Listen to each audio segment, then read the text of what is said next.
Alguien que nos regale una oración para arrancar.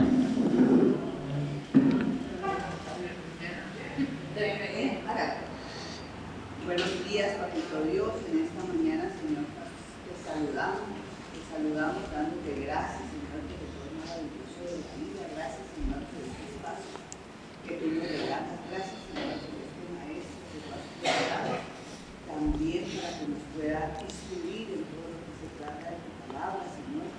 A nosotros te pedimos, Señor, que nos des oídos sensibles para poder aprender cada día, discernir, Señor, todo lo que aprendemos, Señor, que todas las cosas que oímos, escuchamos aquí en nuestra iglesia, Señor, sean productivas para ti, Señor, sean de nuestra formación, Señor, para que podamos llevarlo a nuestros hermanos, a los demás, Señor. Gracias, Señor, porque eres maravilloso y generoso con nosotros, Señor, enseñándonos cada día más de tu palabra. Te pedimos, Señor, por este culto que vamos a realizar en la mañana de hoy, que seas tú, Señor, colocando palabras para que nos sigamos educando más a través de ti, Padre, palabras, Señor, te lo pedimos en el nombre de Cristo. Amén. Amén. Bueno, la clase pasada vamos a hablar sobre fundamentos. Hoy vamos a hacer segunda parte de salvación. Sí, doctrina de salvación, que es soteriología, ¿se acuerdan? Revisé el video y el video se corta en una parte y ahí se acaba ese punto. Pero entonces vamos a retomar el punto donde hablábamos en la parte final, el punto 6.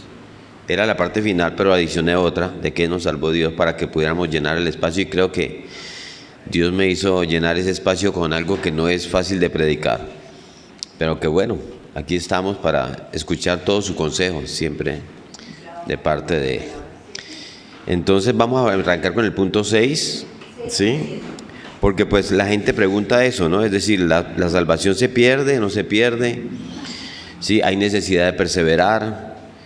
Y decíamos en la clase pasada que es un tema bien controversial, sobre todo de nuestro cristianismo actual, porque hay dos posiciones en ambos lados que sustentan sus posiciones con diferentes versículos de la Biblia para apoyar su posición.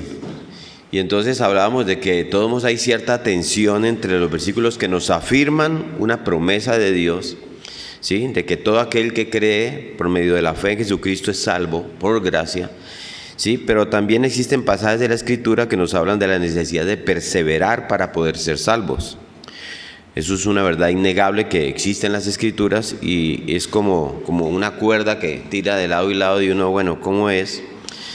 Y que el problema es que algunas personas dicen, no, es imposible que una vez que la persona se salve, pierda esa salvación, ¿sí? Y entonces muestran versículos bíblicos, afirman esa seguridad, y uno ve esos versículos como algo cierto, y otros dicen, no, sí se puede perder, y muestran otros versículos bíblicos. Sí, entonces revisábamos eso, y pues el punto era que Dios bueno, yo les decía que yo le respondo a la persona cuando me hace esa pregunta, ¿se pierde salvación, pastor? Le decía, ¿qué hago pensando yo si se pierde o no? ¿Sí? Porque a mí eso ni se me cruza por la mente. Cuando yo encuentro que Dios me ha capacitado para no resistirme a su llamado, me ha salvado, lo menos que pueda pensar yo en un momento dado es, bueno, ¿y será que la pierdo? O sea, eso a mí, si a ti te dan el regalo más grande de tu vida y la seguridad de que es tuyo, pase lo que pase, ¿qué hago yo haciéndome esa pregunta? ¿Sí? ¿Será que quiero conocer los límites de la oferta? Les decía yo la vez pasada. Sí, o sea, yo quisiera, de pronto, ¿qué pasa si un día quisiera despreciar ese regalo? ¿Sí? ¿Hasta dónde puedo llegar? ¿Sí? Entonces, cuando yo pregunto cuál es el límite para no pecar, ya pequé. Sí, entonces yo estaría como preocupado pensando en que esa persona está queriendo resbalarse por esos límites. Sí, sin embargo, Cristo nos dice en Juan 5:24 que el que oye su palabra y cree al que le envió tiene vida eterna. y no vendrá condenación, mas ha pasado de muerte a vida. O sea, eso es una promesa, ¿sí? Y es una promesa preciosa de Jesús. Váyase a Juan, vamos a Juan y empecemos a disfrutar de nuestras Biblias. Me imagino que usted trajo su Biblia, estamos en una escuela bíblica. Vamos al Evangelio de Juan, en el capítulo 10. Vamos a leer del 20 al 27 al 29. Juan 10, 27 al 29. Y miren esta promesa. Mis ovejas oyen mi voz y yo las conozco y me siguen. Y yo les doy vida eterna y no perecerán jamás, ni nadie las arrebatará de mi mano. Mi Padre que me las dio es mayor que todos y nadie las puede arrebatar de la mano de mi Padre. Es una promesa preciosa de Jesús. Nadie, ¿sí? Nos dice que nadie nos puede arrebatar de la mano de Él ni de la mano del Padre. Pero entonces, si usted se va para Mateo 10, 22, el mismo Jesús dice que nosotros vamos a ser aborrecidos de todos por causa de su nombre, y dice, mas el que persevere hasta el fin, éste será salvo. ¿Sí? Entonces eso nos habla de que es necesario preservar la salvación, ¿sí? Hay un versículo muy fuerte en Juan 15, del 5 al 6, si usted se va para allá, ¿sí? Donde Jesús le habla a sus discípulos, y lo leíamos la vez pasada y lo vamos a leer de nuevo. Juan 15, del 5 al 6. Dice, yo soy la vid, vosotros los pámpanos. El que permanece en mí y yo en él, este lleva mucho fruto, porque separados de mí nada podéis hacer. El que en mí no permanece será echado fuera como pámpano y se secará, y los recogen y los echan en el fuego y arden. ¿Sí? Estas son palabras fuertes y son a los discípulos.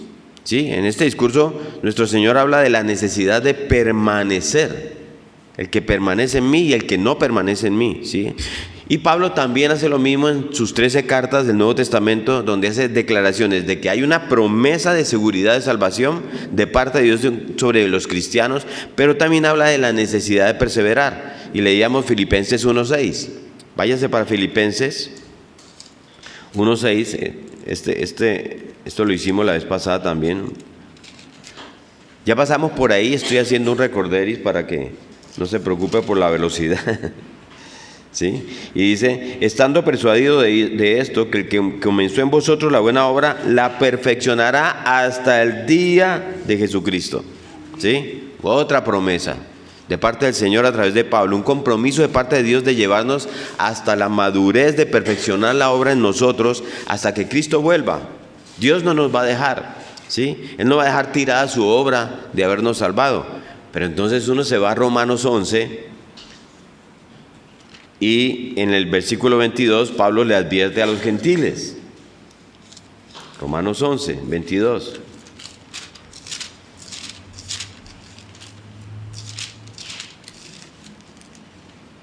Y dice, mira pues la bondad y la severidad de Dios. La severidad ciertamente para con los que cayeron, pero la bondad para contigo, le dice a los gentiles. Si permaneces en esa bondad, pues de otra manera tú también serás cortado. ¿Sí? Entonces, él está hablando a los gentiles, ¿cómo los gentiles se pueden jactar de que Israel, que era el pueblo elegido de Dios, no está en la salvación de Jesucristo, porque no todos los judíos se salvaron? ¿Sí? O creyeron en Jesús, no todos creyeron en Jesús. Pero fíjese en estas palabras, pero permanece en esa bondad, porque de otra manera tú también serás cortado. Entonces son palabras claras de la palabra de Dios, que habla de que si alguien no permanece en la fe, no da frutos de fe, no permanece en una relación con Dios, honrando a Jesucristo, honrando a Dios, también va a ser cortado. Y eso es fuerte, ¿sí?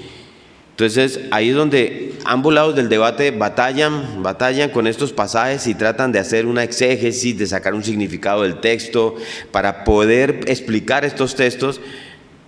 Pero les decía que había que dar una convicción, ¿sí? Una certeza de lo que por lo menos nosotros debemos pensar. Y aquí yo les decía que esto es lo que yo pienso, y no tendría dificultad si algún hermano me dice, pastor, yo la verdad creo que la salvación no se pierde.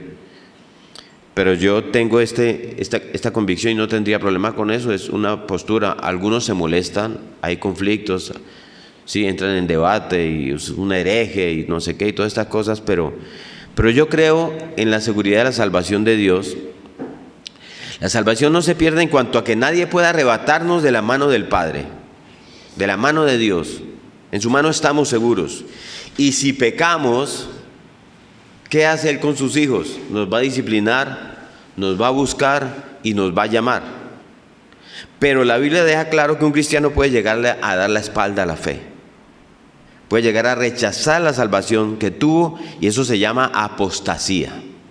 Hablábamos de eso, ¿se acuerdan? El cristiano puede apostatar de la fe. Sí, entonces estamos viendo los versículos para poder enseñar esta postura que nosotros tenemos aquí, entendiendo primero que todo que todos los que se fueron de la iglesia y los que se van de la iglesia, definitivamente no todos eran cristianos. Sí, eso quedó claro, ¿cierto? Sí, hay personas que se apartaron de la iglesia y de la fe que definitivamente nunca fueron salvas. Por eso Juan, en su primera carta 2:19, miren lo que nos dice. Primera carta de Juan 2:19.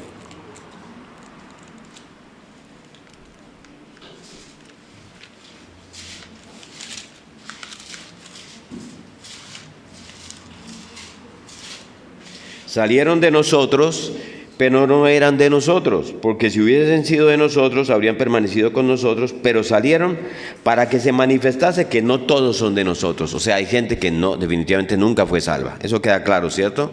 ¿Sí? Hay gente que está en la iglesia, pero no es cristiana. Eso no lo podemos negar. ¿Sí? Lo que les decía, ¿no? Si usted se mete en un garaje, usted no devuelve carro. ¿Sí? Pero estar en una iglesia tampoco te hace cristiano. Pero en el Nuevo Testamento sí es bien claro que la apostasía es una probabilidad. Hay muchos llamados de nuestro Señor Jesucristo, de Pablo, de la carta a los Hebreos, en el libro de Apocalipsis, llamados que nos hablan de la necesidad de ser fieles hasta la muerte, de permanecer. ¿Sí? Y veíamos cómo Pablo en su carta a Timoteo, en las dos cartas, ¿sí?, nos muestra unos versículos que nos hablan sobre este punto. Vamos a la primera carta de Timoteo. Primera carta de Pablo a Timoteo. En el capítulo 4, versículo 1. Que dice: pero el Espíritu dice claramente que en los postreros tiempos algunos apostatarán de la fe, escuchando a espíritus engañadores y a doctrinas de demonios. ¿Sí? ¿Qué espíritu es el que dice eso?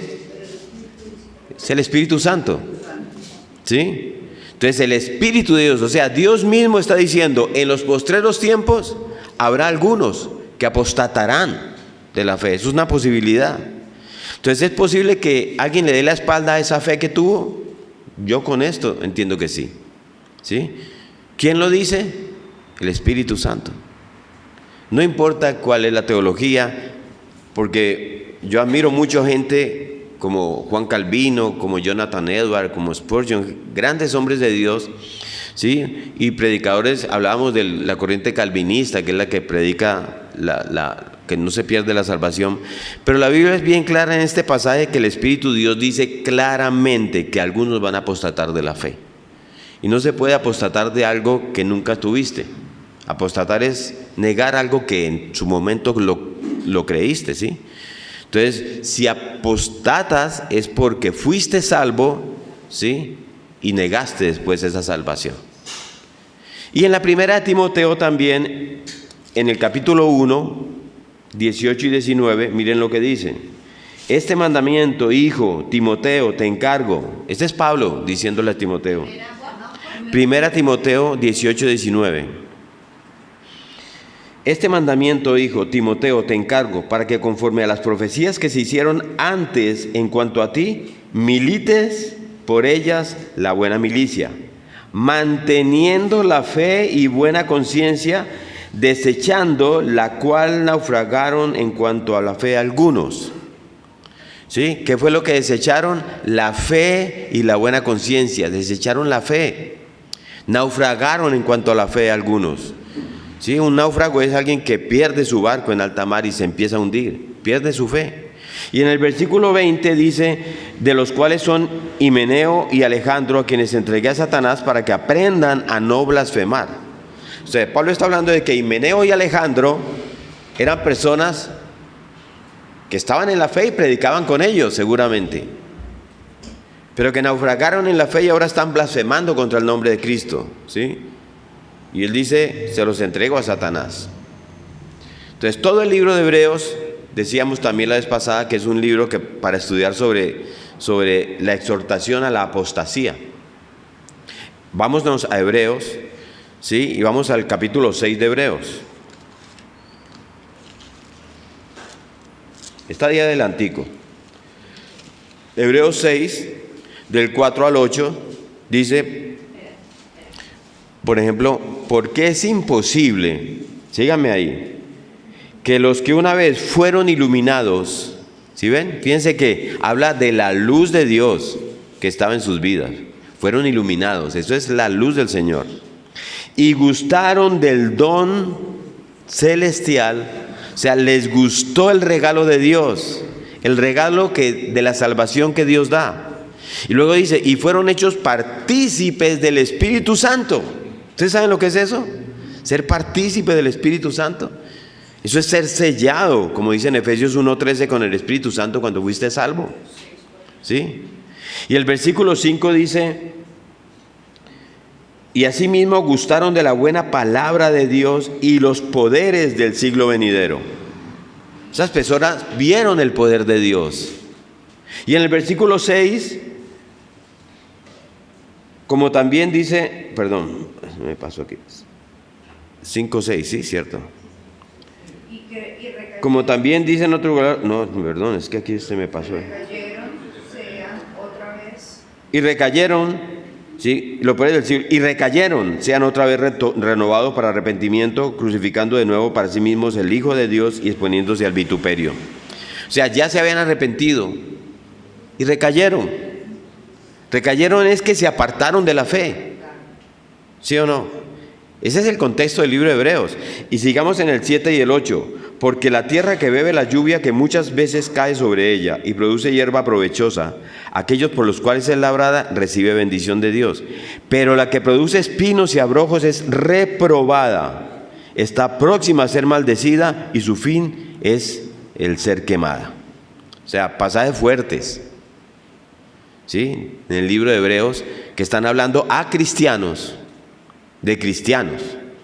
Porque hay gente que dice, no, es que eso es algo hipotético, ¿no? O sea, ahí lo que está diciendo es, ¿qué pasaría si?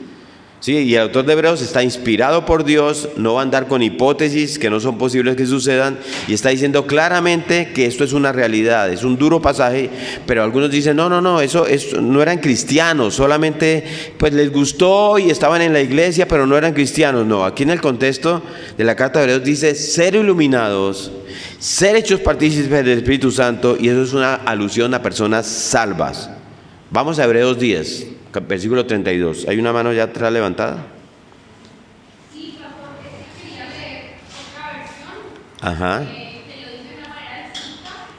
Dice, pero los que dejan de creer en Cristo ya no pueden volver a ser amigos de Dios.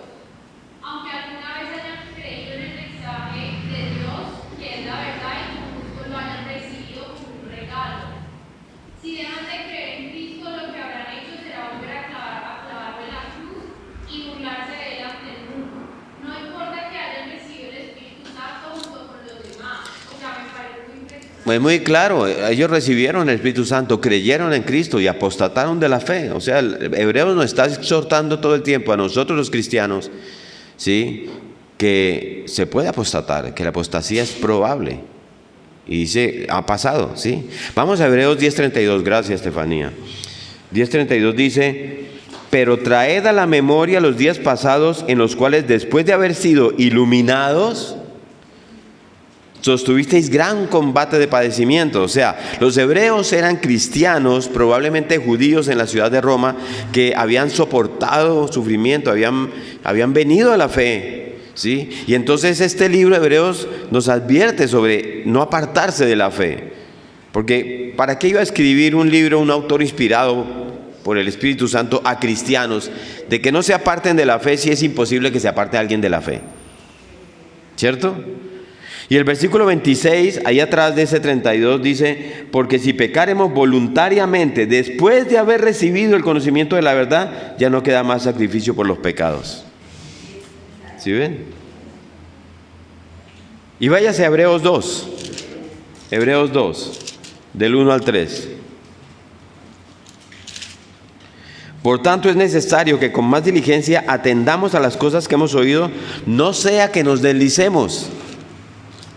Porque si la palabra dicha por medio de los ángeles fue firme, y toda transgresión y desobediencia recibió justa retribución, ¿cómo escaparemos nosotros si descuidamos una salvación tan grande, la cual, siendo anunciada primeramente por el Señor, nos fue confirmada por los que lo oyeron?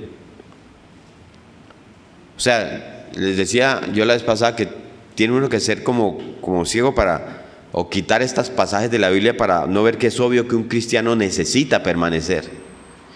Y la Biblia nos habla de la posibilidad de ser un apóstata y abandonar la fe. Y entonces ahí quedamos la vez pasada, ¿sí? Que les dije que ahora había unos versículos que me han ayudado más a tener más claridad sobre esto. Y vamos a la segunda carta a Timoteo. Acompáñenme allí a la segunda carta a Timoteo. Estamos yendo ahí cerquita. Es ahí detrás de Hebreos. Y detrás de Tito, pues. En el capítulo 2, versículos 12 y 13. Fíjense lo que le dice Pablo a Timoteo. Segunda Timoteo, capítulo 2, 12 y 13. Si sufrimos, está hablándole Pablo a Timoteo, si sufrimos, también reinaremos con él. Si le negáramos, él también nos negará. ¿Quién está hablando? Pablo, el siervo de Dios, el gigante espiritual que escribió 13 cartas del Nuevo Testamento. Y le dice a otro pastor, colaborador, un cristiano, un hacedor de pastores que era Timoteo. Y le dice: Timoteo, si nosotros llegamos a negar al Señor, Él también nos va a negar. ¿Sí? O sea, ¿qué es eso, negar al Señor? Es decir, no, yo ya no lo reconozco. ¿Sí? Yo ya me aparto de Él para siempre. O sea, se requiere una intencionalidad de maldad para decir: no quiero nada más, ya no quiero nada con el Señor. ¿Usted ha escuchado a alguien así? Yo sí. ¿Sí? Él está hablando de apostasía, renunciar a la fe y a la salvación que en un momento dado se tuvo. Ahí está la posibilidad de perder la salvación. Yo pienso que a mí me ha tocado escuchar algo más sutil todavía, porque ahí ya uno dice, bueno, ya la persona está negada. Sí. Pero ya cuando, por ejemplo, la persona involucra una creencia en Jesús, pero además está de acuerdo con la reencarnación, o está de acuerdo con cosas de la nueva era, o ese tipo de cosas, ahí también está. Ahí está desviándose, ¿sí? Puede que él diga que cree en Jesús, pero no es un Jesús bíblico. No es un Jesús que nos enseña la palabra, y entonces se va perdiendo. Tal vez no corta de una, pero se está deslizando y termina metido en cosas raras, con un Jesús distinto, muy probablemente parecido al de los Juegos Olímpicos, así, más o menos. Alberto. Pastor, es que una relación que te dice una palabra muy importante es: hay intencionalidad de la apóstata. ¿Cómo es la intención de apostatar? Sí. Para mí, digamos, en el declarado de la pasada del tema de si yo decidí en algún momento por mi salvación o por el Señor que me llevó a ser salvo, yo pienso que en términos de lo que venimos estudiando, como no hay una postura definida, sino que fue digamos, el debate entre calvinista, entonces y el otro. Pero para mí no llega a ser coherente que haya intencionalidad en la apostasía, pero no hay intencionalidad en la salvación. O sea, para mí tiene que haber las dos. O sea, hubo intención del hombre en aceptar el regalo, pero también puede haber intención del hombre en rechazar ese regalo que usted no recibido. Ahora, con lo que estudiamos, Alberto, entendimos que la Biblia nos es clara en decirnos: no hay quien busque a Dios, ni uno, ¿sí? Entonces, esa intención definitivamente no viene del hombre. Es una gracia que Dios pone en nosotros para decir: Señor, yo te recibo. porque no podría contradecirse la Biblia. Entonces, eso es una gracia del Señor para ponernos a nosotros y darnos a nosotros esa gracia también de decir sí, Señor. O sea, hay intencionalidad ahí, pero viene de parte del Señor, porque si fuera por nosotros mismos, no hay ni uno justo, no hay ni uno bueno, no hay quien busque a Dios. ¿Sí? Entonces, tiene que venir de parte de Él.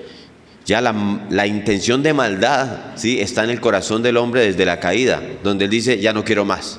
Y Dios también nos da en su gracia esa misma potestad de negar la salvación, que es con lo que el calvinista no puede. Dice, no, es que Dios es soberano, no puede resistirse. Y ellos llaman gracia irresistible. La otra postura es la gracia resistible, en la que Dios nos da esa opción. ¿Hay otra mano que se levantó ahí? Bienvenida.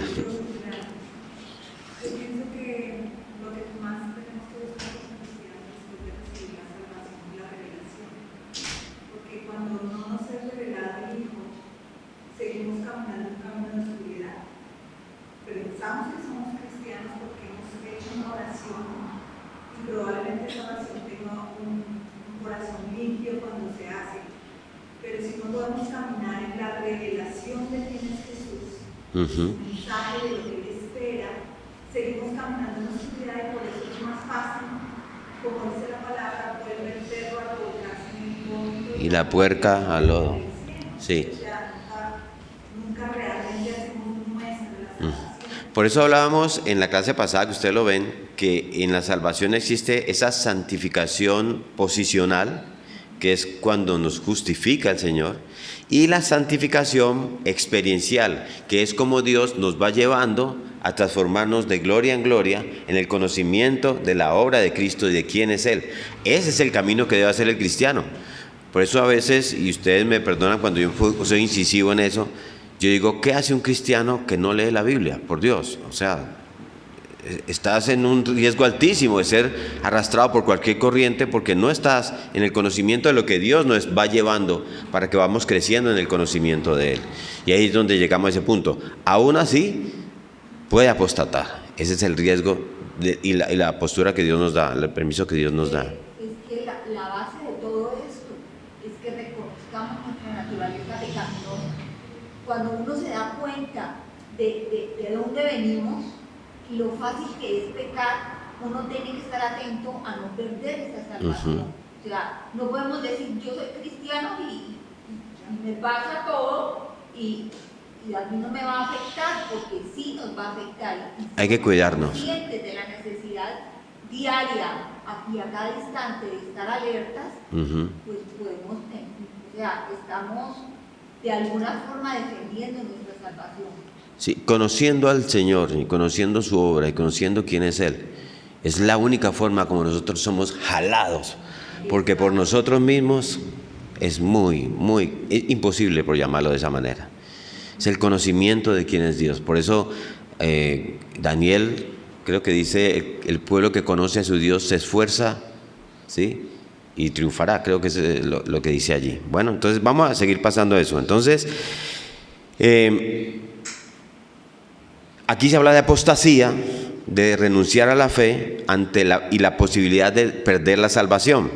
No porque Dios no pudo, para que nos quede claro eso, sino porque Dios nos dio libertad, nos dio libre albedrío para decidir seguirle, ¿sí? Y no porque a veces yo oigo esa palabra, a mí no me gusta, ¿sí? No, es que Dios es un caballero y entonces Él se queda callado y no dice nada y Él está a la puerta esperándote. No sé si ustedes han visto una foto de un Jesucristo muy afeminado que está en una puertica esperando. Cuando yo conozco al Dios todopoderoso, ¿sí? Él es Dios por quien toda rodilla de los que están en los cielos y en la tierra y debajo de la tierra se va a doblar, ¿sí? Es un Dios de quien toda lengua confesará, Él es el Señor, ¿sí? Ese es el Dios que conozco, un Dios poderoso, todopoderoso, pero misericordioso, pero santo y justo, además lento para la ira y grande en misericordia, y Él no contenderá para siempre, ni para siempre guardará el enojo. Ese es nuestro Dios, ¿sí? No ha hecho con nosotros conforme a nuestras iniquidades, ni nos ha pagado conforme a nuestros pecados. Todo eso nos lo dice la Biblia. Ese es el Dios que yo conozco.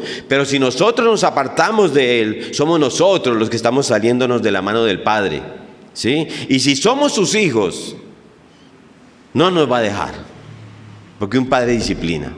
Un padre no abandona a sus hijos, ¿sí? Él nos va a traer a corrección y nos va a buscar con cuerdas de amor. ¿No le ha pasado? Gloria a Dios que lo hizo conmigo, ¿sí?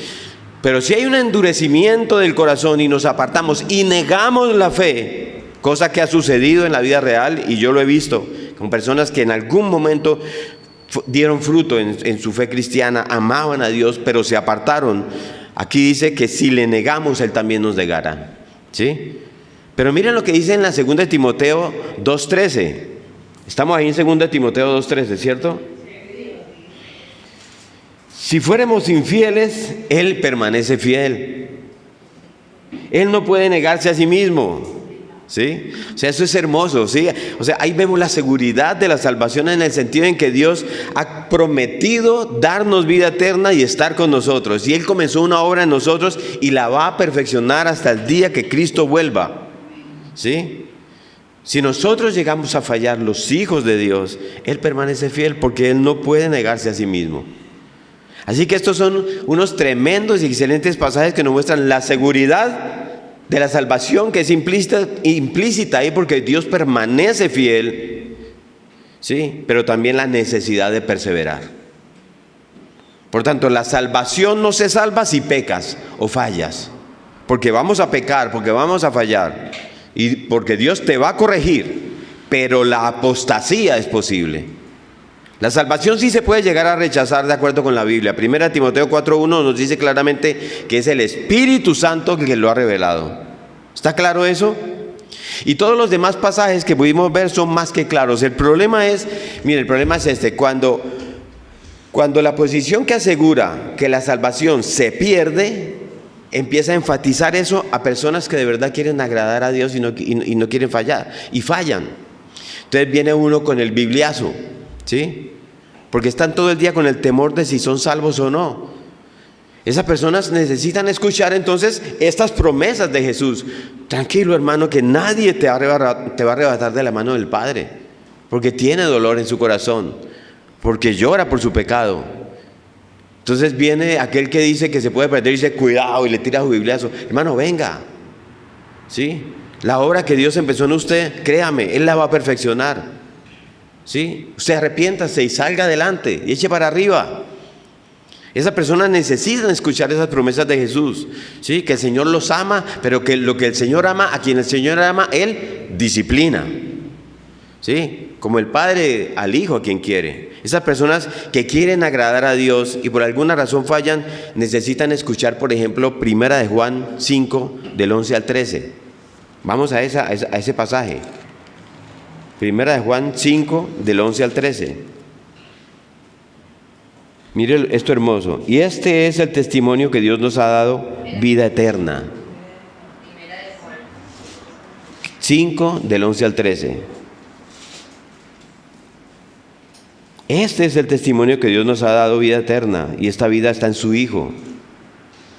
El que tiene al Hijo tiene la vida, hermano. El que no tiene al Hijo de Dios no tiene la vida. Y luego dice: estas cosas os he escrito a vosotros que creéis en el nombre del Hijo de Dios, para que sepáis que tenéis vida eterna y para que creáis en el nombre del Hijo de Dios. Tenga fe, hermano, y recupérese. Camine, vaya para adelante. Pero hay otro grupo de personas que son las que dicen: ya soy salvo, pues yo ya tengo a Dios y como quiero yo vivo. Y ahí es donde necesitamos escuchar estos pasajes que hablan de vivir una vida santa, de que sin santidad nadie va a ver al Señor, ¿sí? La tensión entre perseverar y tener seguridad está permanente en las Escrituras. Entonces, ¿qué puede decir uno? ¿Se pierde la salvación? La respuesta es que Dios va a perfeccionar la obra que ha hecho en nosotros y que su salvación en ese sentido es segura, que estamos en manos del Padre y nadie nos puede arrebatar de ahí, pero debemos permanecer hasta el fin, porque ese es el llamado que Dios nos hace permanentemente, ¿sí? Entonces sí existe entonces la posibilidad de la apostasía. Yo la veo claro, bíblicamente hablando, no lo que opina el pastor, ¿sí? No porque sea mi idea, no es mi teología, sino porque lo vimos, porque Jesús lo dijo, porque Pablo lo dijo, porque la Escritura es clara. La apostasía es posible y la salvación puede llegar a desecharse cuando se le da la espalda al Señor. ¿Sí? Eso debe ser duro y eso debe ser muy triste, ¿sí o no? Pero sigamos adelante confiando en porque Dios es bueno y Dios es fiel. Y ahora pasamos al siguiente punto, porque ya sabiendo todo esto en lo que se refiere a la salvación, veamos el último punto, el punto 7. ¿De qué nos salvó Dios? Y aquí voy a entrar en una predicación de cosas que a mucha gente no le gusta. Y usted me va a perdonar y voy a tratar de usar las palabras que más puedan llegar a su corazón para poder entender esto, ¿sí? Porque hay muchas personas hoy en día que no creen que necesitamos salvarnos de algo. ¿Sí? ¿Necesitas ser salvo de qué, mi hijo? ¿Sí? Incluso algunos que sí creen en eso lo consideran también como un concepto ahí medio abstracto, etéreo, algo remoto. Ah, sí, la salvación. O sea, eso no es un tema que a mí no me gusta hablar de esas cosas. Sin embargo, es una parte muy importante de la fe cristiana, ¿sí? Si hay algo que todos los que estamos aquí sabemos con toda certeza, sin lugar a dudas, es que todos moriremos algún día. ¿Sí? Está establecido para los hombres que mueran una sola vez, dice Hebreos 9:27.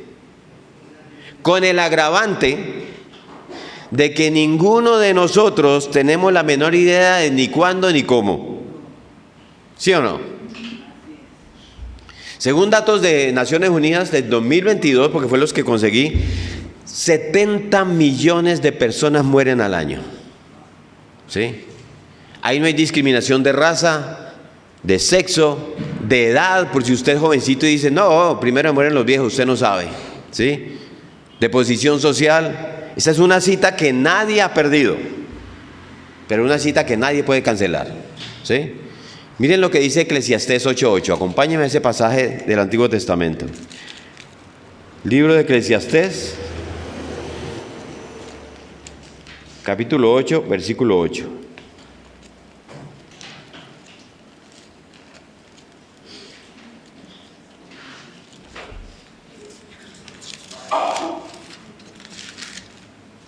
Y si alguien lo tiene en la NTV, nos lo lee porque me parece genial como está escrito ahí. Capítulo 8, versículo 8. No hay hombre que tenga potestad sobre el espíritu para retener el espíritu, ni potestad sobre el día de la muerte. Y no valen armas en tal guerra, ni la impiedad lo librará al que la posee. Nadie puede retener tu espíritu y evitar que se marche. Nadie tiene el poder de impedir el día de su muerte. No hay forma de escapar de esa cita obligatoria, esa batalla oscura, y al enfrentarse con la muerte, la maldad no rescatará al malvado. ¿Sí ves? Nadie puede, o sea, apenas una persona nace, inicia un proceso que va a terminar en la tumba. Tarde o temprano. Usted puede tratar de evadir el tema, pero no podemos evadir el hecho. ¿Sí? Como dijo Woody Allen, este cineasta norteamericano, no es que yo le tenga miedo a la muerte, sencillamente no quiero estar ahí cuando venga. ¿Sí? Pero lo cierto es que él le va a tocar estar ahí. ¿Sí? Cuando el día que le toque morir, él va a estar ahí y va a tener que enfrentarse con ese enemigo cara a cara, sabiendo de antemano que no va a poder vencerlo de ningún modo. Es una realidad que toda persona tendrá que enfrentar alguna vez. Pero entonces surge la pregunta, ¿es la muerte el punto final de la existencia? ¿Sí? ¿De la existencia humana? ¿O se trata más bien de un cambio de ruta de lo temporal a lo eterno? ¿Sí? Todos sabemos que el cuerpo se corrompe en la tumba cuando cesa la vida. ¿Sí? Todos sabemos eso, pero ¿qué sucede con esa parte espiritual donde radica lo que somos como personas? ¿Sí? Eso que la Biblia le llama el alma humana. Eso que la ciencia no encuentra en ningún examen de laboratorio. Este es un asunto que nosotros no podemos correr el riesgo de equivocarnos porque toca con todo lo que hemos estudiado de nuestra salvación, ¿sí? Y porque una vez traspasemos el umbral de la temporalidad, ya no podemos hacer ninguna rectificación. Eso es lo que nos dice el libro de Hebreos. Y lo bueno es que Dios nos ha dejado claro, o sea, Él no nos dejó en tinieblas respecto a un tema tan trascendental. ¿Sí? Él se ha revelado al hombre a través de este libro. ¿Usted sabía? Donde narra con toda precisión histórica el pasado. Y al mismo tiempo ha profetizado acerca de el futuro. Y muchas de esas profecías se han cumplido con una precisión increíble. No sé si usted se ha dado cuenta. ¿Sí? Y podemos estar completamente seguros de que las profecías que faltan se van a cumplir también con la misma precisión. Y muchas de esas profecías hacen referencia al destino de los hombres después de la muerte. ¿Sí? Incluyendo el destino de aquellos que mueren en su pecado, es decir, de aquellos que no son salvos. Porque estamos hablando de salvación. Yo sé que este no es un tema que se predique con mucho agrado y trato de no ser insensible al exponer el tema, pero uno piensa en que si uno no explicara esto sería más bien una crueldad no advertirle a los hombres del horrible destino que le esperan si mueren enemistados con Dios, ¿sí? Despreciando el regalo de la salvación, sobre todo considerando que todavía hay tiempo. Cualquiera en este momento todavía tiene oportunidad de cambiar esa ruta, cualquiera, ¿sí? Jesús enseñó esta doctrina, dada la relevancia que esto tenía, de modo que la doctrina es la doctrina del infierno que vamos a ver, que es una enseñanza verdadera, ¿sí? Jesús no adornó su enseñanza con juegos de palabras, Él no quiso ser políticamente correcto, con frases suavizadas. Él dijo exactamente de qué se trataba la eternidad sin salvación y lo llamó infierno.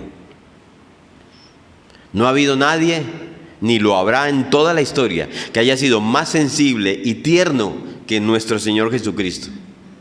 Sin embargo, en la Biblia nadie habló más que Él acerca del infierno. Ese es el destino del cual nos salvó Dios. Ahora, el tema del infierno no puede ser abordado desde un análisis filosófico, si usted lo ha pensado así, porque esto es una doctrina de las Escrituras y por eso solo puede ser tratado desde la fe y desde la interpretación bíblica.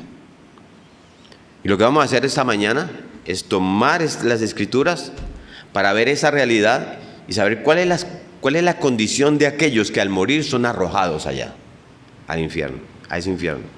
Y lo primero que la Biblia enseña al respecto es que así como la Biblia describe el cielo como un lugar en el que los creyentes disfrutarán eternamente de la presencia de Dios, así también describe el infierno como una eterna separación de su bendita presencia. ¿Eso qué significa? ¿Que estamos separados de Dios? Vamos a ver qué significa eso. Porque Jesús le está enseñando a sus oidores sobre el juicio y le está enseñando de qué va a pasar cuando Él regrese. Y miren lo que dice de los impíos en Mateo 25, 41. Acompáñame a Mateo 25, versículo 41.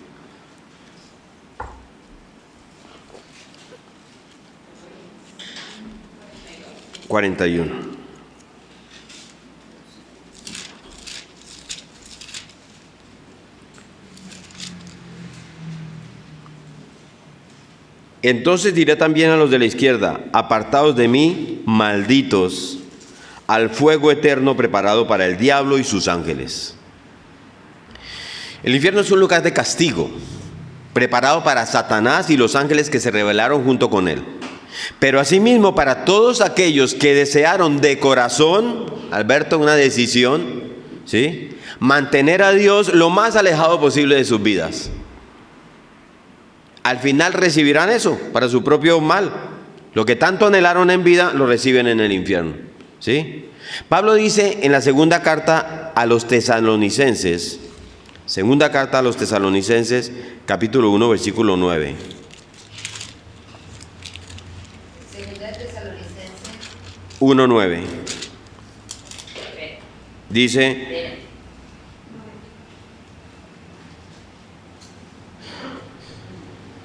los cuales sufrirán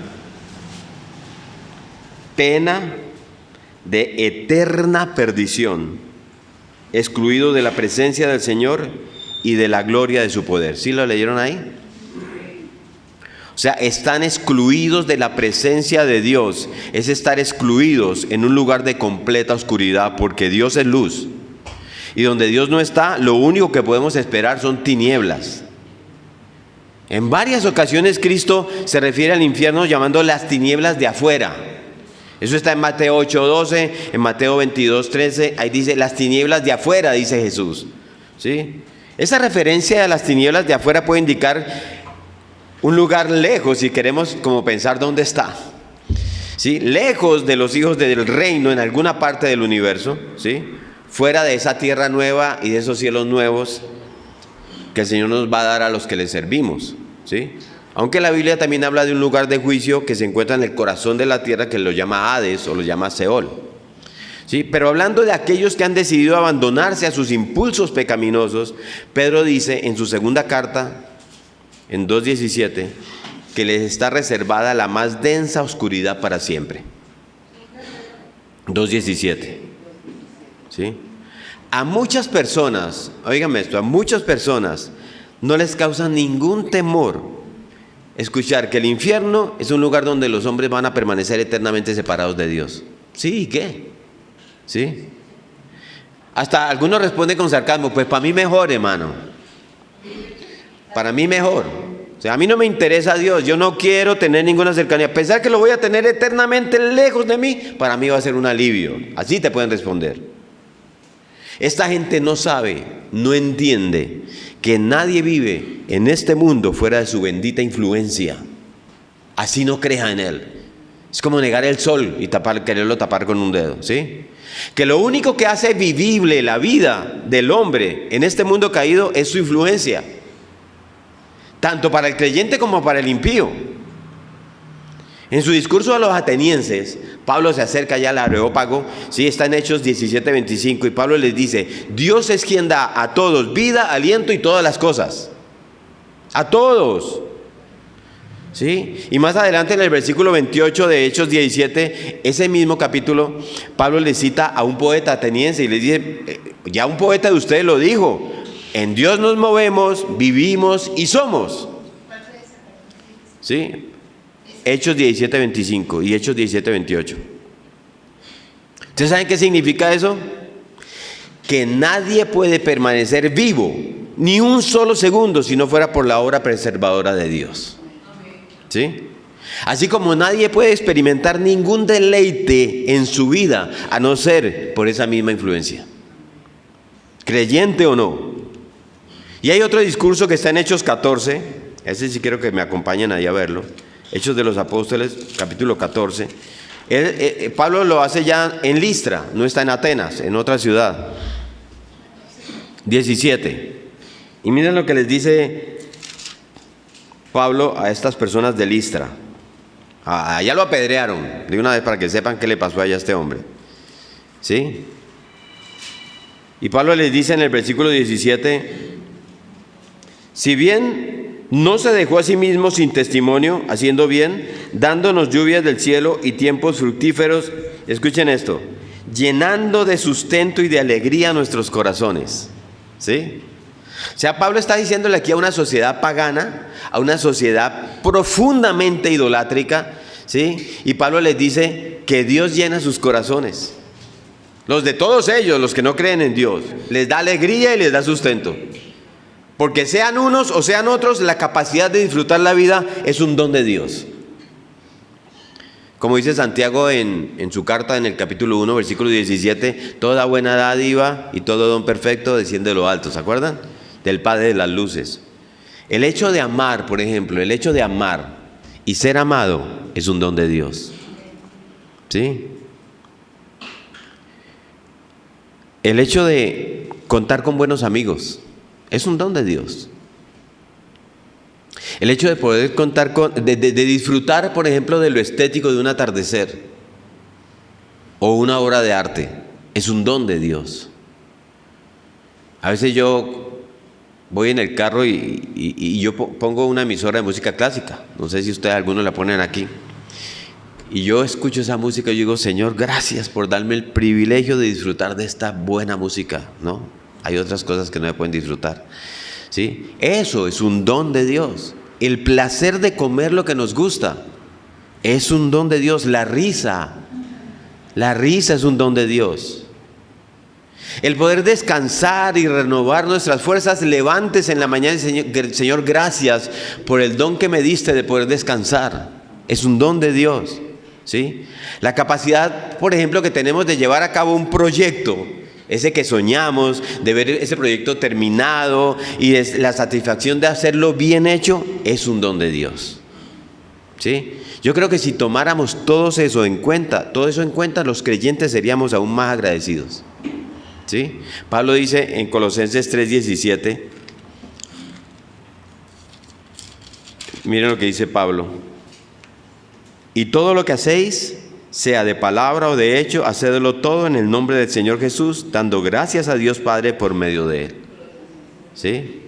Entonces, Señor, gracias por la comida, ¿cierto? Gracias, Señor, por el descanso. Gracias por el amor de mi esposa. Gracias por el amor de mis hijos. Gracias por el amor de mis hermanos. Sí, gracias por el disfrute del atardecer. Gracias, Señor, 1000 veces gracias. ¿Sí? ¿Y por qué les estoy diciendo todo esto? Porque en el infierno nada de eso va a poder ser disfrutado nunca más. Nunca más. ¿Sí? Estar eternamente separado de Dios no es como que ¿y qué? No, eso es perder para siempre la posibilidad de todo deleite. Es perder para siempre la posibilidad de todo descanso. ¿Usted se imagina eso? Es perder para siempre la posibilidad de toda comunión placentera. El infierno es un lugar de ruina total y absoluta. De eso nos salvó Dios. En ese lugar, tu personalidad se va a deteriorar completamente. ¿Sabía eso? O sea, en el infierno todos esos rasgos de carácter que son pecaminosos y que no se desarrollaron en pleno aquí en la tierra por el freno de la gracia común de Dios, mientras estábamos de este lado, allá van a terminar contaminándose por completo, haciendo de tu existencia algo verdaderamente miserable. ¿Sí estamos entendiendo? Tus bajas pasiones allá aumentan sin freno. Todo lo que hace honorable a la vida humana va a ser quitado de ti. La existencia más miserable que usted pueda vivir en este mundo es un paraíso comparado con el infierno. Por eso es que la Biblia se refiere al infierno como un lugar de eterna perdición. Eterna perdición. Miren lo que dice la segunda carta a los tesalonicenses Pablo, en su capítulo 1, versículo 9. Los cuales sufrirán pena de eterna perdición, excluidos de la presencia del Señor y de la gloria de su poder. Ya lo hemos visto. O sea, yo no sé cuántos de ustedes han reflexionado alguna vez en las implicaciones de esa palabra, ¿sí? Eterna perdición. O sea, la Biblia habla de los pecadores como personas que están perdidas, ¿sí? Ese es el mensaje central de las parábolas del Señor que nosotros encontramos en el capítulo 15 del Evangelio de Lucas, ¿sí? Ahí donde habla de la oveja perdida, de la moneda perdida, del hijo pródigo que es el hijo perdido, ¿sí? Cuando una cosa está perdida, hermano, ya no tiene utilidad para su dueño. Una llave perdida no puede abrir la puerta de mi casa, ¿sí o no? La llave sigue teniendo la capacidad de ser útil para eso. Si la encuentro, yo puedo volver a usarla como antes. Pero mientras esté perdida no me sirve para nada. Pues de la misma manera, el hombre, el ser humano, hombre, mujer, fue creado para glorificar a Dios, para gozar de Él por siempre. Pero como está perdido, Él no puede funcionar como Él fue creado. En ese sentido, el hombre que se pierde está arruinado y se ha vuelto inútil. De eso nos salvó Dios. Esa ruina, esa inutilidad del hombre, del ser humano, es la descripción que Pablo nos da en Romanos 3, del 10 al 12. ¿Se acuerdan? Si no se acuerdan, vamos para allá. Nadie. ¿Se acuerdan? Romanos 3, del 10 al 12. Como está escrito, no hay un justo, no hay justo, no hay uno, ni aún uno, no hay quien entienda, no hay quien busque a Dios, todos se desviaron a una, se hicieron inútiles, no hay quien haga lo bueno, no hay ni siquiera uno. Sepulcro abierto en su garganta, con su lengua engañan. ¿Sí? Espiritualmente el hombre está arruinado por causa de su pecado, arruinado. Pero ya sabemos que frente a esa mala noticia, si le ha caído pesado esto, hay una buena noticia, es que Cristo vino a salvarnos y vino a buscar lo que se había perdido. ¿Sí? Cristo vino a buscarnos, amados. Usted puede, o sea, a veces decimos esas palabras tan rápido y tan familiarmente. Cristo vino a buscarnos y a salvarnos porque nos habíamos perdido. Esa es la enseñanza de Lucas 15. ¿Sí? En esta vida todavía hay oportunidad de ser encontrados y de ser rescatados. Pero en el infierno, esa oportunidad ya pasó para siempre. Es por eso que Cristo se refiere al infierno como el Gehenna. ¿Sí? ¿Qué era el Gehenna? ¿Sí? G-E-H-E-N-N-A. Porque Jesús usa este término en sus discursos 11 veces. Usted lo puede ver en Mateo 5, 22, 29, 30. La Gehenna. La palabra Gehenna sería, porque no tiene la U, pero es una palabra griega, ¿sí? Es una transliteración del nombre de un valle donde se quemaba la basura de toda Jerusalén y donde había fuego permanentemente. Incluso algunos estudiosos... Es el nombre de un valle donde se quemaba toda la basura de Jerusalén. ¿Sí? Incluso aquellos que eran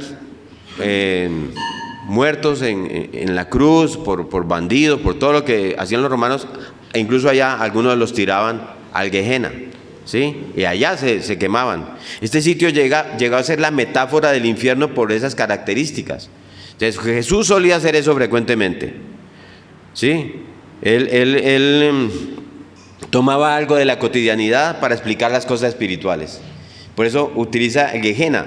Por eso la palabra infierno es la traducción que se hace del griego a nuestras Biblias en español de la palabra Gehenna. ¿Sí? Cuando se hace referencia a la condenación de los injustos. Era el botadero público de Jerusalén, donde iba a parar toda la basura, todo desecho. Ahora, ¿qué cosas van a parar al basurero? Todo lo que su dueño desecha para siempre. ¿Sí o no? Usted no bota la basura pensando que va a salir de ahí otra vez eso.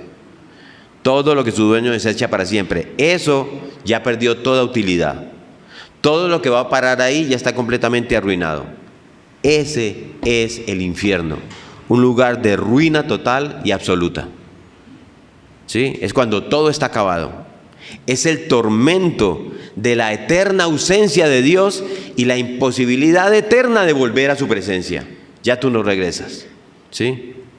Ahora hay que aclarar algo aquí en este punto, porque alguna vez me han preguntado cuando hablamos de la separación de Dios. Yo les he dicho que Dios es omnipresente, ¿cierto? Entonces no estamos hablando de distancia, estamos hablando de relación. Porque nadie se va a librar de Dios, ni siquiera en el infierno. ¿Sí? No estamos hablando de distancia, estamos hablando de relación. Yo puedo irme de viaje y mantenerme muy unido en una relación cercana con mi esposa a pesar de que yo viaje. Pero también hay parejas que al mismo tiempo pueden estar bajo el mismo techo y estar completamente distanciados. ¿Sí o no? Estamos hablando de relación. Porque el caso es que Dios es omnipresente.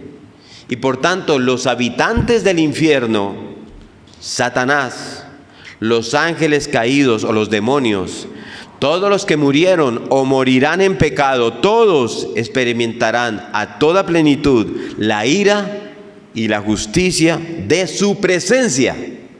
De eso nos salvó Dios. Alberto.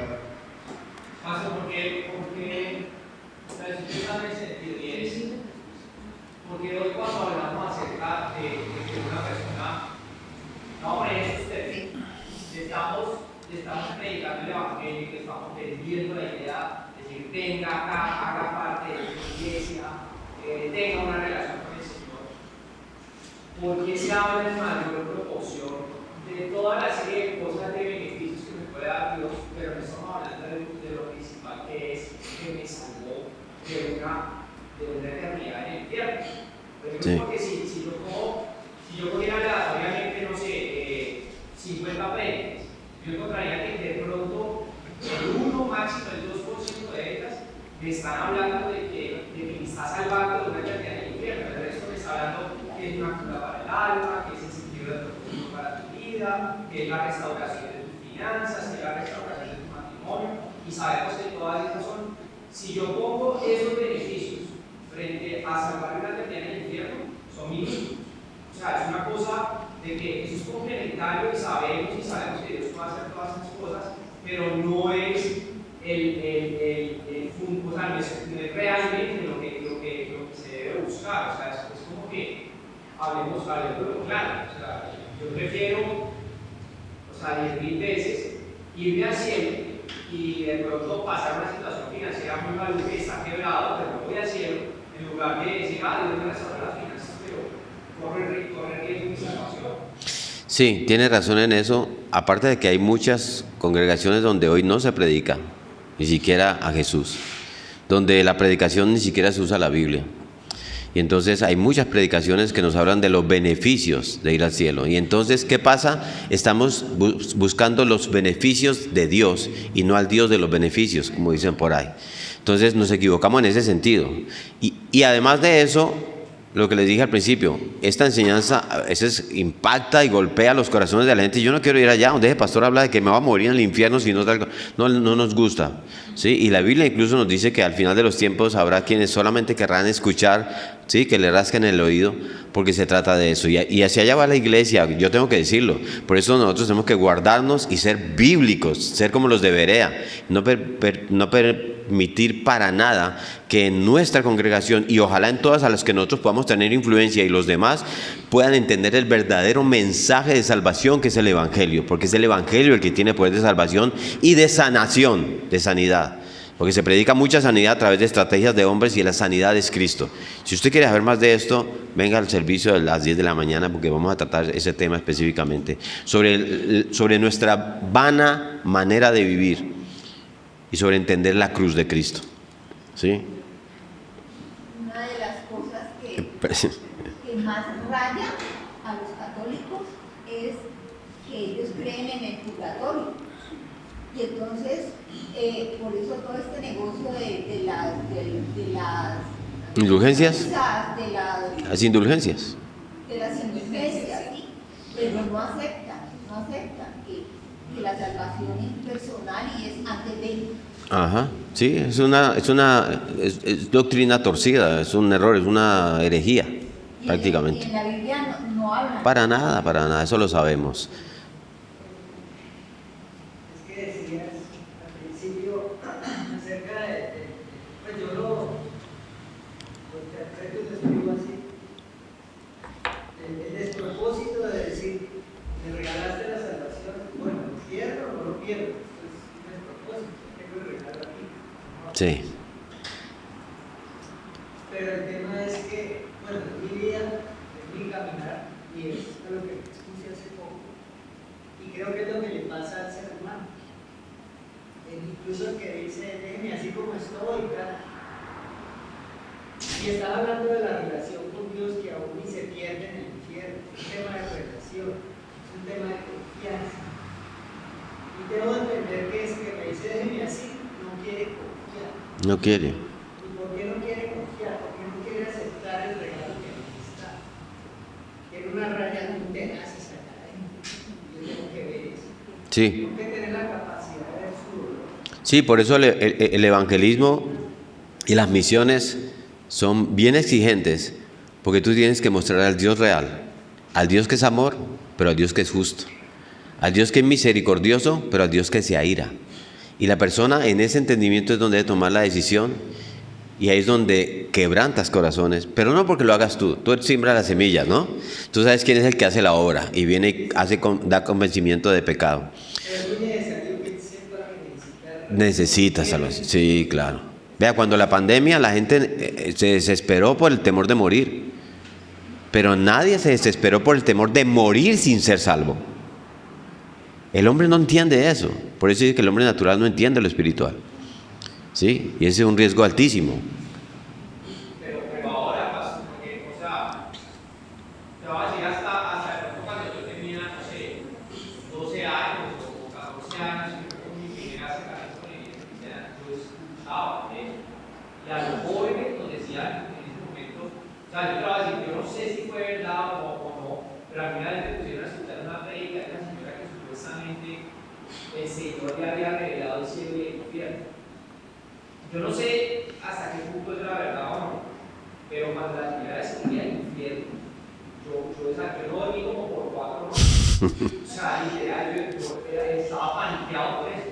Y ok, quedó eso así, pero cuando yo volvía a los caminos de Dios, pues, bueno, no volví realmente, cuando empecé a caminar con Dios, hubo un punto de inicio fue realmente pensar en las consecuencias de mi pecado y en las prácticas de mi pecado y de mi situación espiritual que me iban a cocinar. Y fue por una charla específicamente que yo tuve con una persona en ese momento donde realmente yo como que el Señor me pudo revelar de nuevo y mencionar cuál era el pago de mi pecado.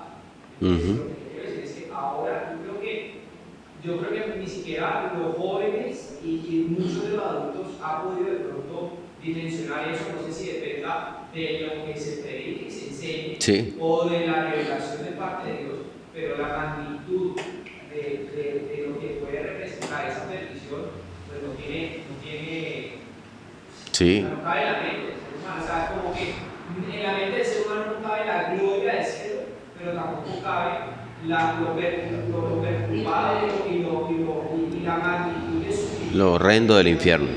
Así es. Y siempre es, predica la palabra, predica la palabra, predica la palabra. Eso es lo que el Señor nos llama. Porque el Evangelio es poder. ¿Sí? Entonces, cuando usted sale a predicar las estrategias para usted tener una mejor vida, cuando usted sale a predicar, ¿sí?, cómo ser un mejor padre, una mejor... Bueno, no está mal en unas charlas de parejas o algo, pero la palabra es la que se predica, y ahí es donde se predica la verdadera. Cuando alguien me dice a mí, ve, a mí no me gusta predicar a eso, a mí me gusta predicar a Cristo. ¿Quieres predicar a Cristo? Él fue el que más habló del infierno.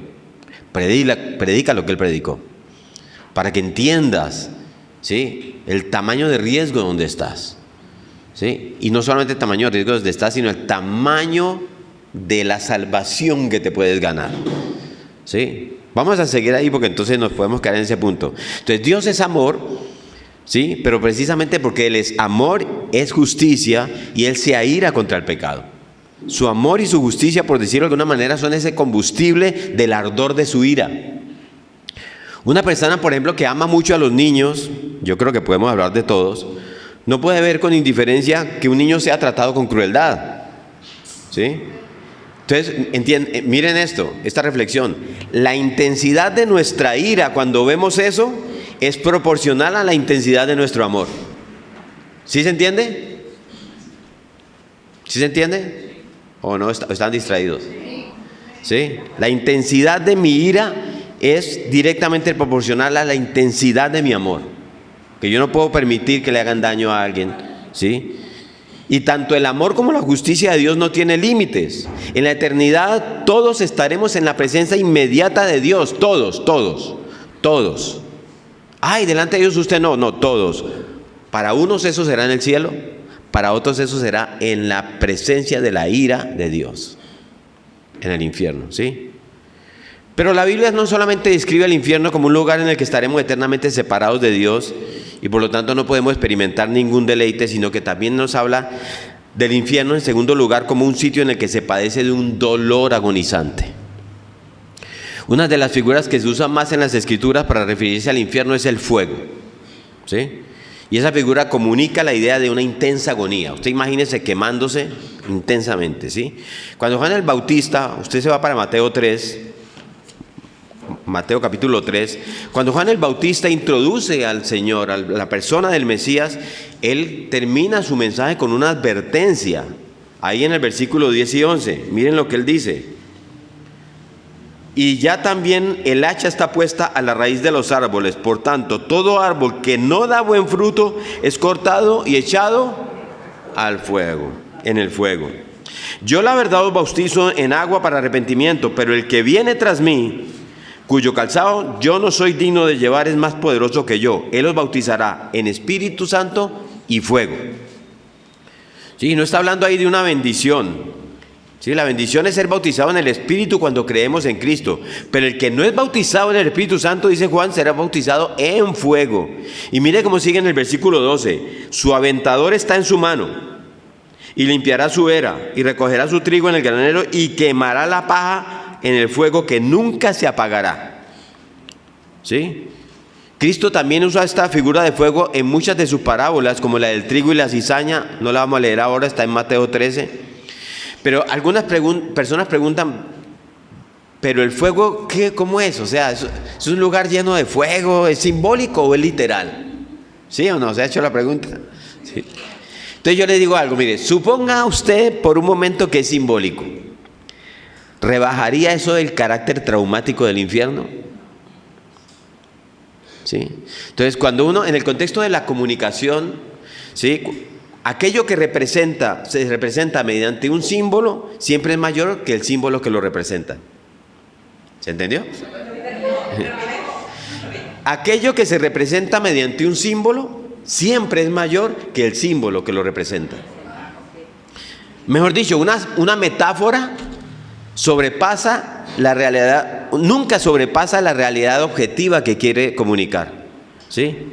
Por ejemplo, cuando celebramos la Cena del Señor, usamos elementos simbólicos, el pan y el jugo de uva, para hacer memoria del cuerpo molido y de la cruz y la sangre derramada, ¿sí? Pero la realidad que ese pan y ese jugo representan es 1000 veces más sublime, ¿sí? De la misma manera, los símbolos de la Biblia que la Biblia usa para referirse al infierno apuntan hacia una realidad objetiva mucho peor, ¿sí? El infierno es un lugar en el que los hombres experimentarán una intensa agonía. De eso nos salvó Dios, ¿sí? Si usted se acuerda del relato que el Señor nos hace del rico y Lázaro en Lucas 16, este rico aparece en el Hades, ¿sí?, que es otra palabra que la usó la Septuaginta, porque para los griegos este era el lugar donde iban a dar los muertos, y que era un sitio oscuro y subterráneo, igual que la palabra Abadón, ¿sí?, que se usa en Job 26:6 para hablar del infierno.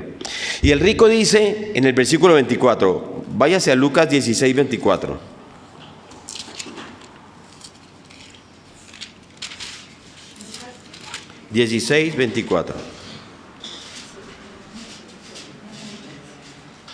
Entonces él, dando voces, dijo: Padre Abraham, ten misericordia de mí y envía a Lázaro para que moje la punta de su dedo en agua y refresque mi lengua, porque estoy atormentado en esta llama. ¿Sí? El fuego. Y si usted se va para Mateo, Cristo advierte lo mismo. Mateo 18, del 8 al 9, creo que ya lo vimos.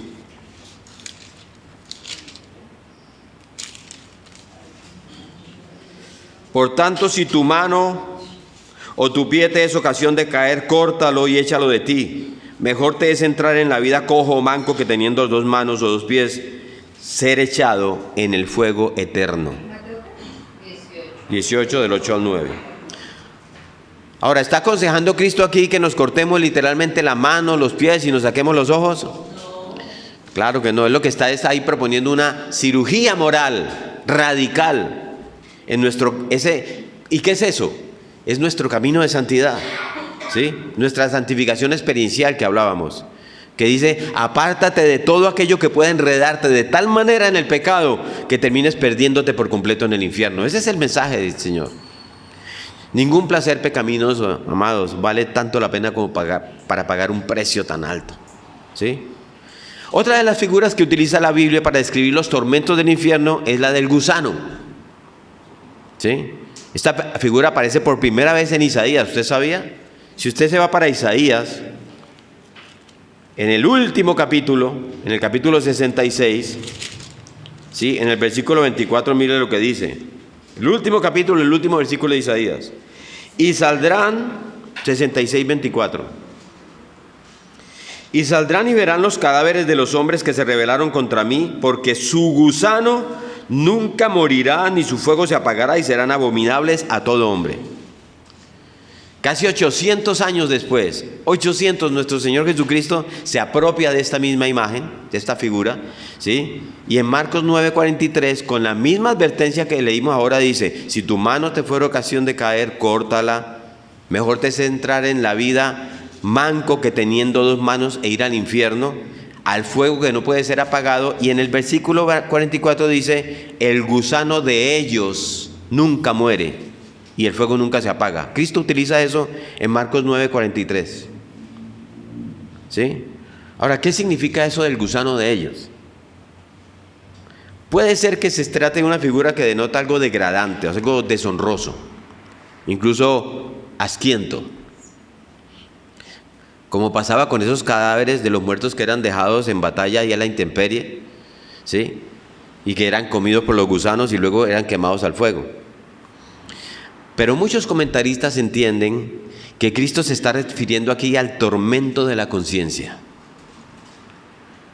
Por eso tal vez es que el Señor utiliza el gusano de ellos. ¿Sí? No dice simplemente el gusano, los gusanos, no, dice el gusano de ellos, como algo que es propio de ellos, es algo que los corroe internamente. ¿Sí? ¿Qué es la conciencia? Bueno, la conciencia es un tribunal moral que Dios ha colocado en el alma de cada hombre y que juzga todas nuestras acciones. Usted lo tiene, yo también. ¿Sí?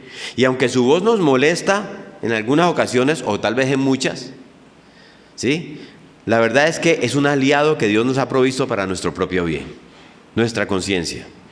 ¿Sí? Es algo similar a esa sensibilidad sensorial, si se puede llamar así, que tenemos en el cuerpo.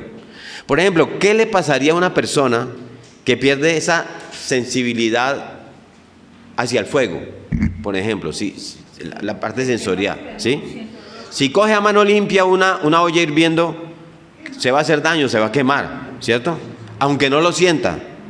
Eso mismo es la conciencia. La conciencia es la sensibilidad del alma. Y no son pocos los problemas que se presentan en las personas cuando tratan de forma inadecuada con el sentimiento de culpa que produce la conciencia. ¿Sí? Alguien decía que muchas personas llenan los consultorios de los psiquiatras buscando ayuda, cuando en realidad no necesitan un psiquiatra. Lo que necesitan es arrepentimiento. ¿Sí? Y por eso es que también hay tantas personas que buscan de todas las maneras a vida y por haber embotar sus sentidos, por esa conciencia que los llama. ¿Sí? Entonces no quieren tener que lidiar con ese malestar interno que produce una conciencia culpable. ¿Y qué hacen? Se van a las drogas, al alcohol, a consumir cualquier cosa, al exceso de entretenimiento, por ejemplo, al exceso de comida, al exceso de celular, si alguien aquí está con su celular en un estudio bíblico, ¿sí? No quieren quedarse solos con su conciencia porque ya han comenzado a experimentar el infierno ahí en sus corazones, ¿sí? Otros simplemente se pasan la vida justificándose a sí mismos y echándole la culpa a todo el mundo de las desgracias que han cosechado por sus propios pecados. Pero en el infierno, amados, ya no van a poder evadir la voz de la conciencia. Nunca más, ¿sí? Allí no va a haber un lugar donde esconderse. Allí no va a haber ninguna droga, ninguna diversión, no va a haber un grupo de amigos, no va a haber ninguna justificación deshonesta. No, la memoria será un tormento en el infierno. No solo la memoria de sus pecados, sino la memoria del recuerdo de tantas oportunidades desperdiciadas. Por eso es claro que el infierno es un lugar donde el individuo no pierde la conciencia. Mientras yo no me dé cuenta, no pierde la conciencia. A eso es lo que la Biblia nos advierte una y otra vez, que dice: allí será el lloro y el crujir de dientes. Así como podemos describir el cielo en el Apocalipsis en 21:4 como un lugar en el que ya no habrá necesidad de derramar ni una lágrima de dolor ni de clamor, el infierno es un lugar donde los hombres van a experimentar una intensa agonía, van a estar llorando y crujiendo sus dientes por los siglos de los siglos. De eso nos salvó Dios, ¿sí? Y mire que la Biblia utiliza esa expresión crujir de dientes no solo para referirse a terror, sino para referirse a ira intensa. ¿Sí? ¿Se acuerdan con la reacción que provocó el discurso de Esteban a esos líderes religiosos en Israel en Hechos 7:54? Ahí dice que oyendo estas cosas que Esteban decía, se enfurecían en sus corazones y crujían los dientes contra él. Entonces el infierno va a ser un lugar de espanto y terror, pero también va a ser un lugar donde los pecadores van a experimentar una ira incontenible y destructiva. Ira contra Dios, ira contra la justicia, contra su justicia, ira contra todos aquellos que fueron usados por el diablo como instrumentos para que terminaran ahí metidos, ¿sí? Ira contra él mismo, por haber endurecido su corazón a la misericordia y al perdón de Dios. El infierno es un lugar de frustración e ira. Levantad la mano, Wilson. Una pregunta, pues a través de la gracia recibimos ese gran regalo de Dios, pero ¿qué sucede con las personas, por ejemplo, que entraron a una enfermedad como el Alzheimer, que perdieron su conciencia, su razón, no tuvieron la oportunidad de arrepentirse, pero siguen vivos, están vivos? Tuvieron la oportunidad hasta antes de adquirir el Alzheimer, ¿sí? Ahora, si esa persona es salva y viene el Alzheimer y cualquier cosa olvida todo, pues en la misericordia de Dios Él sabe que es un tema de decisión del corazón del hombre. Ya es un tema que va más allá. Sí, entonces no, es el corazón. Acuérdate que Dios dice, yo miro el corazón, no lo que mira el hombre. Entonces Dios sabe eso. Pero si no era salvo, si siempre se negó y entra en Alzheimer, pues siguen las mismas, no hubo ningún cambio, ¿sí? Tuvo su oportunidad hasta que llegó el Alzheimer. Ahora, el Alzheimer no lo trajo Dios. El Alzheimer es consecuencia del pecado. Recordemos que la enfermedad es consecuencia del pecado del hombre. Seguimos en las mismas. Es el mismo caso. Y bueno, ahora, de una forma más corta, vamos a ver que la Biblia nos enseña que los tormentos del infierno no cesan jamás. Jamás. Si hay algo claro en las Escrituras es que el infierno es un lugar de castigo eterno. Eterno. ¿Sí? Cristo dice, ahorita lo leímos en Mateo 25:46, que de la misma manera que los justos heredarán la vida eterna, así también los impíos sufrirán castigo eterno. ¿Sí? Dios mío, nunca me alcanza el tiempo. ¿Sí? Eso de la eternidad es lo que hace del infierno algo aterrador. ¿Qué hora es? 9:30. Ah, caramba.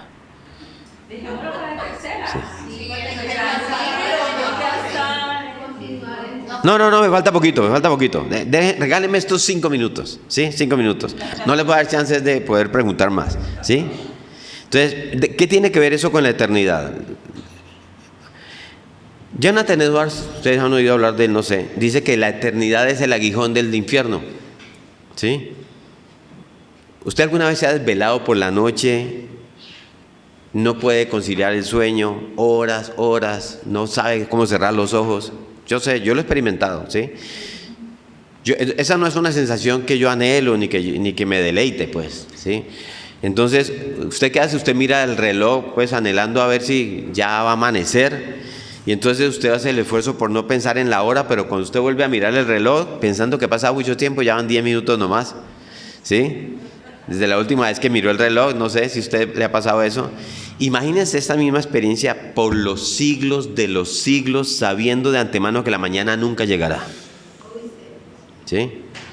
Entonces eso nos puede dar una idea cercana de lo que debe ser el infierno. Y es por esa razón que Cristo toma estas imágenes crudas para advertirle a los hombres, a las mujeres, acerca de este horrible lugar. ¿Sí? Esto es, vuelvo y les digo, este no es un tipo de enseñanza con la que uno debería expresarse de una forma políticamente correcta. ¿Usted ha escuchado ese término? Sí, muy cool. Si no, las palabras y las frases deben ser las más adecuadas para impactar corazones, ¿sí? Para que el Espíritu Santo, a través de la predicación de la palabra, del Evangelio, esta enseñanza, despierte esos corazones que están dormidos, ¿sí? Pero lo cierto es que cuando no hemos venido a Cristo en arrepentimiento y fe, estamos en grave peligro. Nuestra alma es eterna, amados. Bueno, inmortal, diría yo, porque eterno es que no tiene principio, y nuestra alma tuvo principio. Entonces, nuestra alma es inmortal y por eso no se va a pudrir en el infierno. No se va a pudrir, ni se va a desaparecer. Entonces, por amor a esa alma inmortal, no tomemos en poco las advertencias del Hijo de Dios, porque es obvio que para él estas enseñanzas acerca del infierno no eran un simple ejercicio académico, ¿sí? Acerca de un tema interesante, ¿no? Entonces, ¿quieren saber qué tan horrible debe ser esa realidad? Usted considere el hecho de que Dios, el Hijo, la segunda persona de la Trinidad, el Rey de Reyes, el Señor de Señores, el Creador del cielo y de la tierra, del universo entero, decidió asumir una naturaleza humana semejante en todo a la nuestra, pero sin pecado, para poder pagar en una cruz el rescate del pecador, a precio de su propia vida, de Él mismo. ¿Sí? Entonces, ¿será que el infierno es un castigo desproporcionado? Si alguien cree eso, les digo estas cosas para terminar, los 2 minutos. En primer lugar, el infierno es un lugar elegible. Todos los que terminan en el infierno eligieron voluntariamente ese destino. Porque solamente hay 2 opciones, solamente delante de Dios, 2 posibilidades. O estás con Dios o en contra de Dios. No hay más. Y los que terminan su existencia en el infierno escogieron separarse de Dios, alejarlo lo más posible de sus vidas. Y eso es lo que al fin de cuentas ellos van a obtener. No olvidemos esto, amados. Nadie terminará su existencia en el infierno habiendo querido ir al cielo. ¿Sí? Lo que responde tu pregunta. ¿Sí? Habiendo querido ir al cielo por la presencia de Dios allí, ¿no? Nadie. Dice Cristo, todo el que a mí viene, yo no lo echo fuera. Y dice, buscad y hallaréis, llamad y se os abrirá. Lo estudiábamos en el Sermón del Monte, ¿se acuerda? Nadie va a terminar en el infierno deseando de todo corazón terminar su existencia en la presencia de Dios. ¿Sí? Teniendo comunión con Dios, deleitándose en Él. Nadie. Ese es el destino que muchas personas van a elegir voluntariamente. Y si alguna de estas personas llegara a estar aquí, se va a recordar siempre de esta enseñanza, de este sermón, y por los siglos de los siglos. ¿Sí? Entonces, finalmente, tengamos esto claro, amados. El infierno no es resultado de la imaginación de unos torpes intérpretes de la Biblia. La Biblia es clara al señalar la existencia de un lugar de castigo para los que rehúsan al Hijo de Dios. La única manera de escapar a ese tormento espantoso que acabamos de describir es mediante la fe en el sacrificio sustitutorio de nuestro Señor Jesucristo. ¿Sí? No predicamos el infierno para asustar a las personas, sino para advertir de un terrible destino para aquellos por quienes Cristo murió. Nadie debe seguir a Jesús por temor de ir al infierno, sino por gratitud a aquel que nos libró de ese infierno. ¿Sí? Todos los seres humanos merecemos ser castigados por nuestros pecados. Todos merecemos el abandono eterno y justo de Dios, pero su bondad infinita no lo quiso así. Él sufrió nuestro castigo. Isaías 53:5, mas Él herido fue por nuestras rebeliones, molido por nuestros pecados. El castigo de nuestra paz fue sobre Él y por su llaga todos fuimos sanados. ¿Sí? Entonces, los que se pierden en sus pecados es porque rechazan la obra salvífica de nuestro Señor, su obra salvífica. Ya sea al recibir la predicación de su palabra, que lo rechazaron, o ya sea al apostatar de su fe. Los que hacen eso no podrán excusarse ante Dios cuando estén compareciendo delante de Él. Amén. Amén. Gracias, Señor. Alguien que nos ayude a cerrar con una oración. Señor, te damos gracias. Gracias por este día. Gracias por esta enseñanza. Te pedimos, Espíritu Santo, que seas tú trayendo esta revelación, Señor. Que cada palabra que se ha dicho aquí sea grabada en nuestro corazón, Señor. Tráenos discernimiento, entendimiento, Señor. Que sea una palabra no que alimente nuestro conocimiento, sino que alimente nuestra vida, que sea una verdad en nosotros, Señor, y nos fortalezca cada día para realmente perseverar en buscarte cada día, Señor, cada día, conocerte más, amarte más, vivir conforme a tu voluntad, Señor. Enséñanos a ser esas personas que tú quieres que seamos. Te damos infinitas gracias, Señor, por tu sacrificio, por tu acto de amor desmedido, que en nuestra mente no cabe, Señor. Gracias. Gracias por tanto amor, Señor. Gracias por dar tu vida por nosotros, Señor. Gracias por salvarnos de esto, Señor, de este infierno, Señor. Gracias, Señor. Perdónanos, Señor, si a veces no valoramos tu obra en la cruz, Señor. Perdónanos, Señor, si a veces damos por sentado, damos por poco, Señor, fijándonos solamente en nuestras prioridades y en lo que nosotros queremos. Perdónanos, Señor. Ayúdanos, Espíritu Santo, de verdad, a ser cada día más conscientes, Señor. Que apartado de ti nada somos, y nada podemos hacer, y nada queremos hacer. Te entregamos este día, Señor. Gracias por tu palabra que nos da vida. Gracias por tu palabra que nos centra, que nos anima, que nos enseña. Gracias, Señor, que podamos ser luz, Señor, en todo lugar, empezando en nuestras casas. Te amamos, te honramos, Señor. Te damos honra y gloria, Señor. Te entregamos este día y que seas tú, el Espíritu Santo, con nosotros, queriéndonos, revelándote en cada momento, Señor. En cada momento, de todo lo que hemos visto hoy. Te lo pedimos en el nombre poderoso de Jesús. Amén. Amén. Gracias, pastor.